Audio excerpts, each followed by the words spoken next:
It was already a very busy day. I was in the back doing staffing, and I was already making decisions on how I would make it through the rest of the day just with the staff that I had and the numbers that we had. And then I take over at 3, and I think it exploded at 3:30. So it was almost immediately as I took over, this was happening.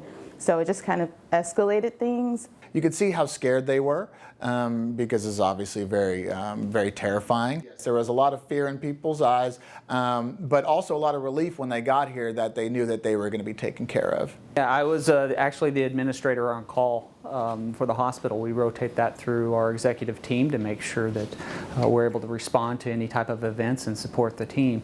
Fortunately or unfortunately, this is not the first time I've been in a disaster situation. And so it's really, first and foremost, what's our current status and what do we anticipate the impact is going to be. Before my shift every day, I pray for my patients. I pray that I can be the kind of nurse I want to be, and I pray for my leadership. So I think there was like a sense of calm, and I was like, well, it's happening, so I have to deal with it.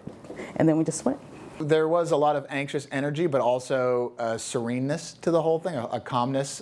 I was very confident that all of my coworkers were going to be able to handle all this. We've all trained for this. My very first task was I needed to assess the ER and just figure out how many patients I could safely take. We had so many departments come down. They took the patients that were assigned to their floor, and so that allowed me to be able to take more patients if I needed to.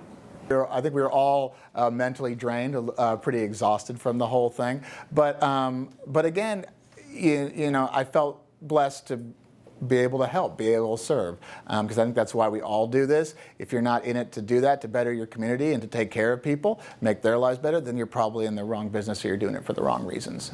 The car ride home was silent. Normally I call a friend, we talk about our shift, but I rode home in silence, and then once I got into my house, it was like, okay, now it's really over and I'm in a safe space. And so it was like, that's when the relief set in once I actually made it back home.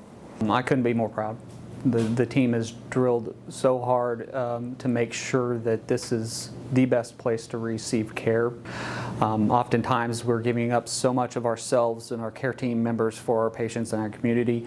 I also have to reflect at the end of the day of who's caring for them, because this is a calling of what they do.